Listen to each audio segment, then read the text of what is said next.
मुझे ना ही आपका निर्णय स्वीकार है और ना ही यम का हट।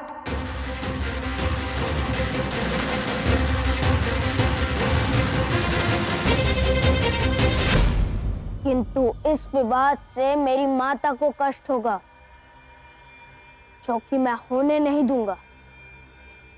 इसलिए मैं स्वयं यहां से चला जाता हूं।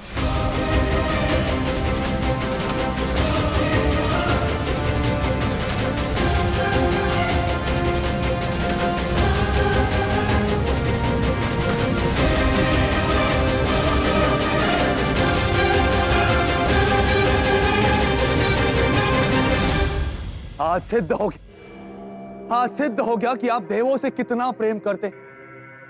मैं आपका आभारी हूं महादेव।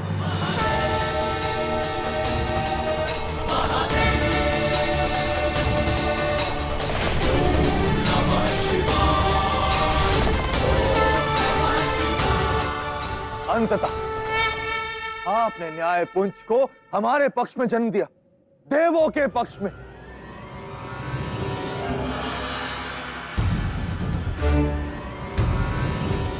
लीजिए महादेव, ये भी आ गए। महादेव, मैं तो यहाँ आपको धन्यवाद देने आया था, परंतु ये शुक्राचार्य यहाँ उल्हाना लेकर आए कि आपने उस न्याय पुंज को इनके पक्ष में जन्म क्यों नहीं दिया।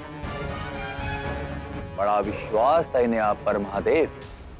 जहां विश्वास होता है वहां प्रश्न नहीं होते हैं इंद्र। महादेव पे मेरा विश्वास उतना ही अटल है जितना कि वो कैलाश जिस पे महादेव विराजते हैं। महादेव, आपने जो निर्णय लिया वो सबके भले के लिए ही लिया होगा। बस ये जानना चाहता हूं, आपने शक्ति पुंज को अब तक सबसे क्यों छुपा कर रखा? तो क्यों नहीं घोषणा कर देते हैं कि शनि ही कर्मफल दाता है? क्योंकि उन्हें कर्मों का फल देना है और बीज से फल बनने में समय तो लगता है ना शुक्राचार्य। प्रकृति का नियम है, बीजारोपण के पश्चात ही पौधा अंकुरित होता है, फिर पत्तियां और पुष्प आते, तब कहीं जाकर फल बनता है। शनय शनय। इसी कारण अभी तक शक्तिपुंज की घोषणा नहीं की गई और मैं आशा करता हूं कि आप दोनों इस गुप्त सूचना को गुप्त ही रहने देंगे। उचित समय आने पर समस्त संसार यह जान जाएगा कि शनि ही शक्तिपुंज है। मित्र शनि, शनि क्षमा करो, भूल मेरी थी। मैं ही सूर्यदेव को चक्रवात के विषय में सूचना देने गया था। मेरी गोल बुद्धि को तो अनुमान भी नहीं था कि मेरे किए गए प्रयास का ये परिणाम निकलेगा। विश्वास करो मित्र, मैं तो बस विश्वास है मुझे। मैं जानता हूं ना तुम्हारा लक्ष्य अनुचित था और ना ही तुम्हारी भावना में कोई खोट। इसलिए मेरे मन में तुम्हारे लिए कोई कटुता नहीं। अर्थात तुम मुझ पर क्रोधित नहीं हो? नहीं। एक बात बताओ मित्र, वो चक्रवात मिटा कैसे? किसने अंत किया उसका? मैंने अंत किया उसका। तुमने? परंतु कैसे? नहीं जानता, बस इतना जानता हूं कि मुझे मेरी माता की रक्षा करनी थी। समय जो मेरे हाथ आया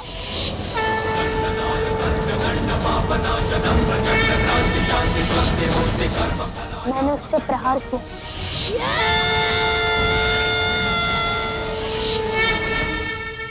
या कहूं जिसने मुझे पुकारा। पुकारा? परंतु किसने पुकारा तुम्हें?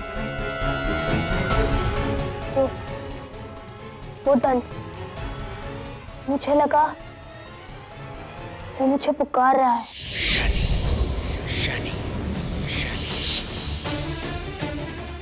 ऐसा लगा कि वो मुझसे कह रहा है कि मैं उसे उठाऊं।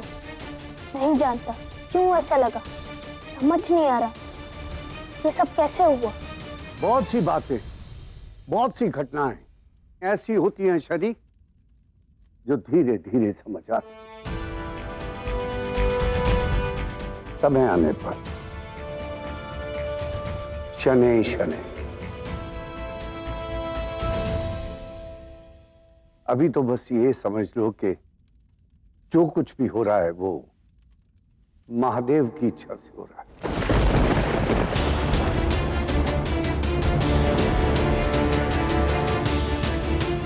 महादेव की इच्छा से?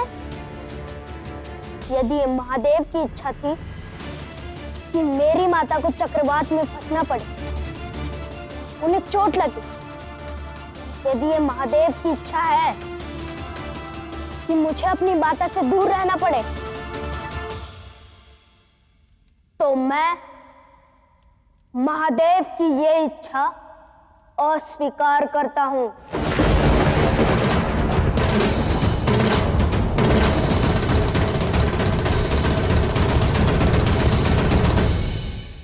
चक्रवात समाप्त हुआ है नानाश्री, परंतु चक्रवात का अध्याय नहीं। मैं ढूंढ कर रहूंगा कि उस चक्रवात के पीछे कौन था जिसके कारण मेरी माता को कष्ट हुआ, उन्हें चोट लगी, और वो जो भी है वो निश्चित रूप से दंड पाएगा। प्रणिपात नानाश्री।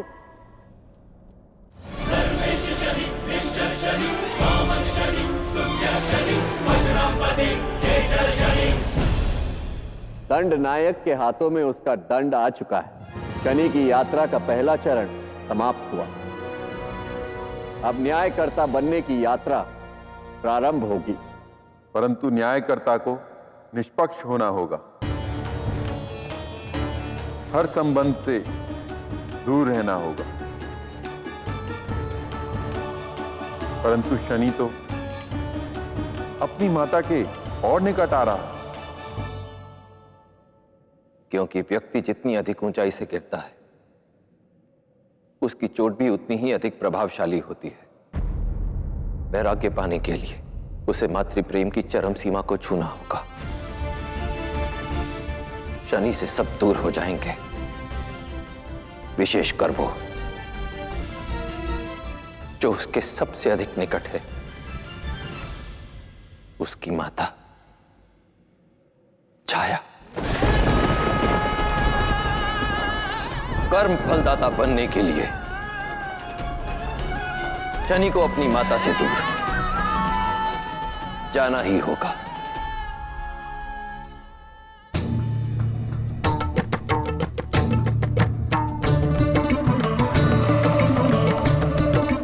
बहुत प्रसन्न है आज देवराज, क्या कारण? प्रसन्न होने का अवसर ही है अग्निदेव, क्योंकि आज हमारे शत्रु उन दानवों का अंत निकट है। परंतु कैसे देवराज? ये भी अभी बता दिया तो विजय के पश्चात की प्रसन्नता कम हो जाएगी वरुण देव। कैसे बताऊं कि महादेव ने मुझे बिन मांगे वरदान दिया। कर्म फलदाता को देव बनाकर जन्म दिया है उन्होंने, और मैं देवराज इंद्र हूं। उसे मेरा आदेश मानना ही होगा।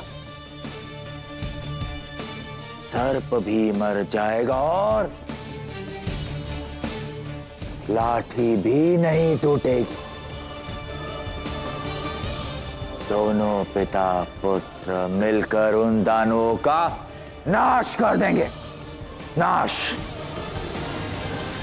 सूर्य देव को भ्रमित करना कठिन नहीं, बस किसी प्रकार शनि को अपने वश में करना है।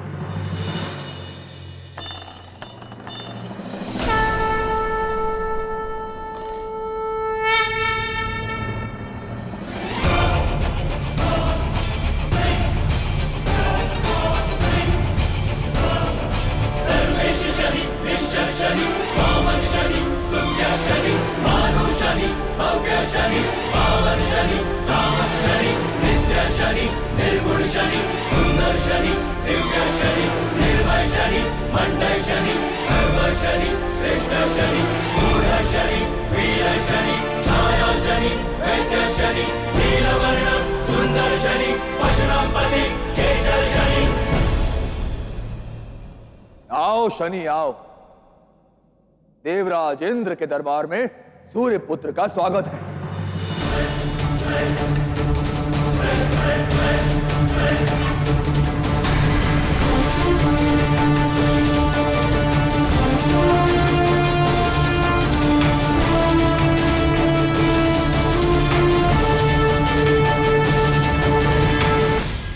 मित्रों, मिलिए।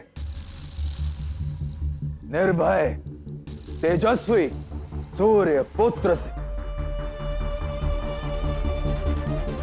जिसने अकेले ही चक्रवात जैसे दानव का संहार किया। उत्सव का आनंद उठाओ शनि।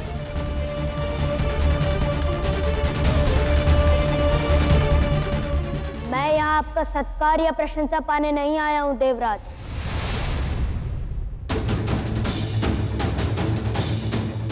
मेरा लक्ष्य चक्रवात के विषय में जानना है, और उस घटना के समय आप वहां थे,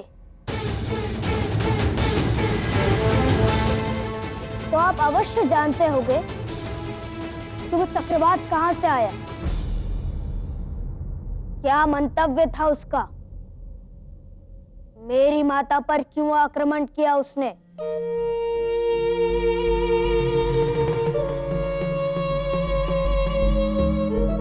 वैसे ये सारी बातें हम बालकों को नहीं बताते, परंतु तुम देवों में श्रेष्ठ हो, बुद्धि में अपनी आयु से कहीं आगे, और इसीलिए तुमसे कुछ छिपा भी नहीं सकते।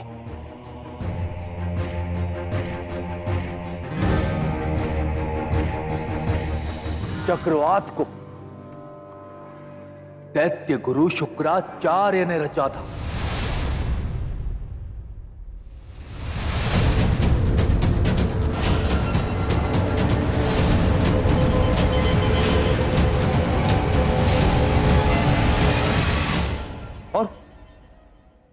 और क्यों, उसका कारण हम सब जानते हैं।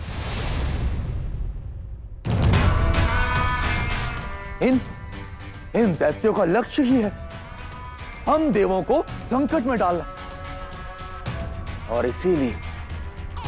इसीलिए शुक्राचार्य नित नए प्रयोग करते रहते, नए नए दानवों को रचते रहते। कितनी बार समझाया उन्हें, पर वो मानते ही नहीं।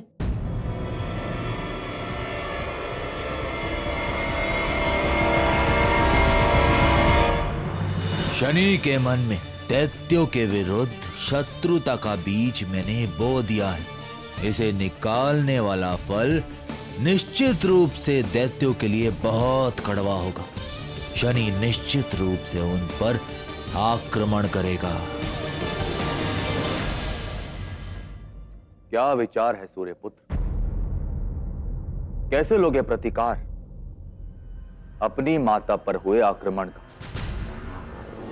अब क्या करोगे?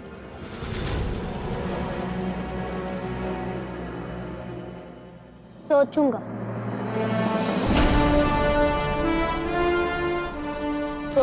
कि क्या करना है, फिर कुछ करूंगा। सुझाव के लिए धन्यवाद।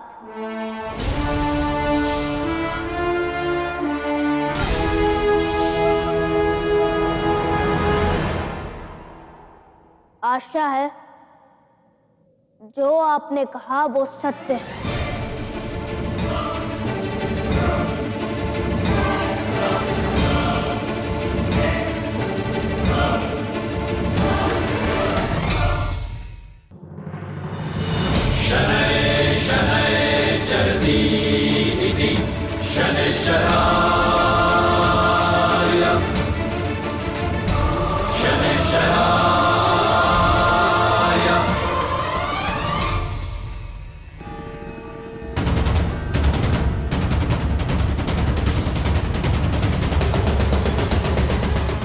निकाल!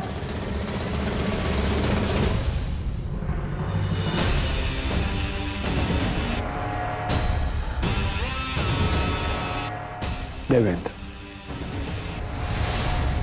विचित्र विचित्र है दोनों पिता पुत्र, और एक दूसरे से कितने भिन्न भी। पुत्र जो आवश्यकता से अधिक सोचता है, और पिता सूर्य जो कुछ सोचते ही नहीं।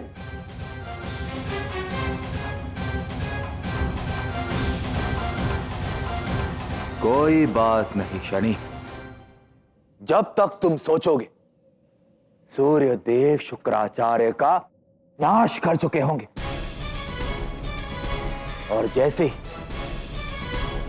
मेरा संदेशवाहक सूर्यदेव को यह बताएगा कि उनकी पत्नी पर प्रहार करने वाले चक्रवात का निर्माण शुक्राचार्य की रचना थी, वैसे ही सूर्यदेव प्रहार करेंगे शुक्राचार्य पर।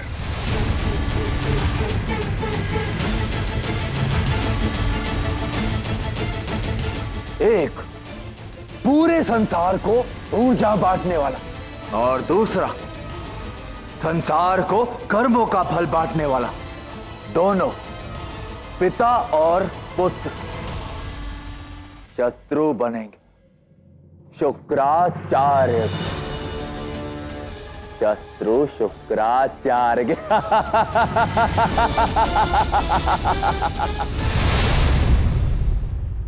सूर्य के परिवार पर आक्रमण करने का साहस कैसे किया शुक्राचार्य? कैसे सोच लिया मैं तुम्हें क्षमा कर दूंगा? ना मैं आपसे भयभीत हूं सूर्यदेव, और न ही क्षमा प्रार्थी हूं। हां, चक्रवात की रचना मैंने की थी, परंतु आक्रमण की योजना इंद्र की थी, ना कि मेरी। बस अपने दोष देवराज के मस्तक पर मढ़ना बंद कर दो शुक्राचार्य। इनसे बात करना व्यर्थ है पिताश्री।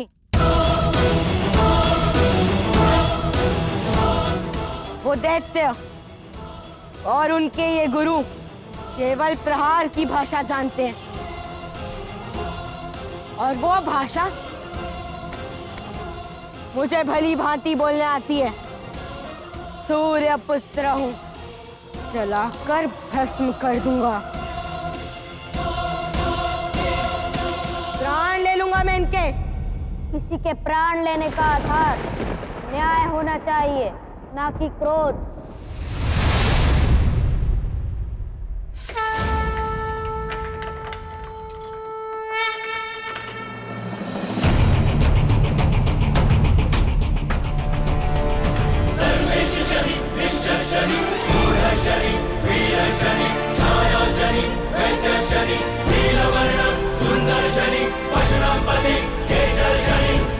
किसी के प्राण लेने से पूर्व उसकी आंखों से झांकते सत्य को पहचान लेना चाहिए।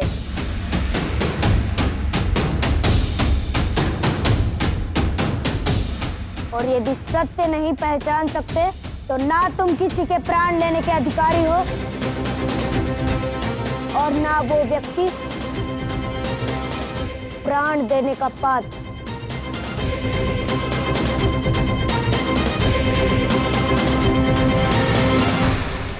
दंड देने से पूर्व आरोपी को अधिकार है स्पष्टीकरण देने का। उन्हें अवसर मिलना चाहिए अपने आप को निर्दोष सिद्ध करने का।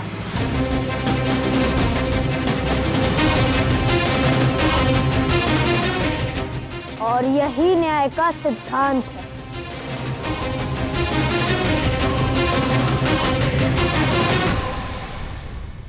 तो सूर्य को उसी की सभा में न्याय सिखाओगे तुम? मैं न्याय नहीं सिखा रहा हूं देव, मैं न्याय का सिद्धांत बता रहा हूं। मैंने ठीक ही कहा था तुम्हारे विषय में शनि। दिखते ही असुर हो तो असुरों का ही पक्ष लोगे ना।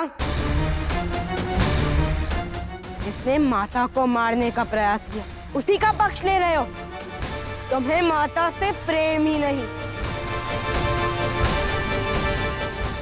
मेरी माता के लिए मेरे प्रेम और मेरे सम्मान का स्पष्टीकरण देना मैं आवश्यक नहीं समझता।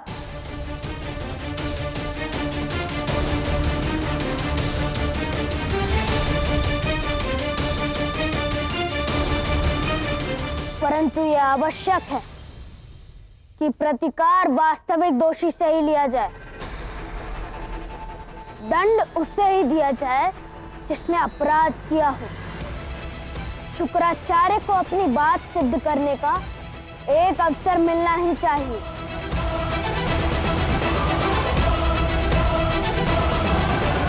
और ये मुझे उस माता ने सिखाया है जिस पर हुए आक्रमण का न्याय करना चाहते हैं आप।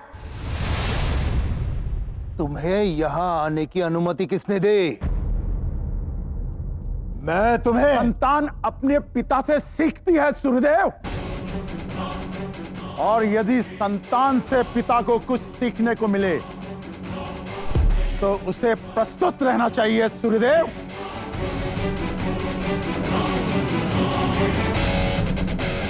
कुछ सीखिए शनि से। इतनी सी आयु में इतनी गहन सोच,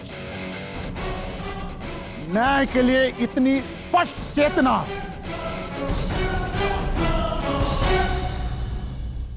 न्याय होगा। तुम्हें अपनी बात सिद्ध करने का अवसर मिलेगा। यहीं इसी सभा भवन में कल समस्त देवताओं की उपस्थिति में होगी न्याय सभा। तब सुनाना अपनी करुण गाथा सबके सामने।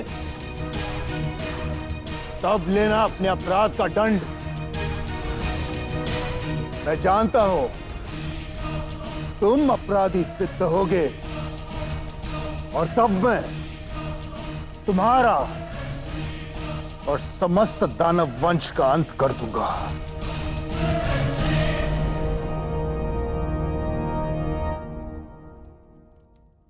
तुम्हारी माता ने तुम्हें न्याय की चेतना दी है ना शनि, तो सावधान रहना। यदि कल की सभा में शुक्राचार्य अपराधी सिद्ध हुए तो उनका पक्ष लेने का दंड तुम्हें भी मिलेगा शनि। जीवन भर तुम्हारी माता का मुख देखने नहीं दूंगा तुम्हें।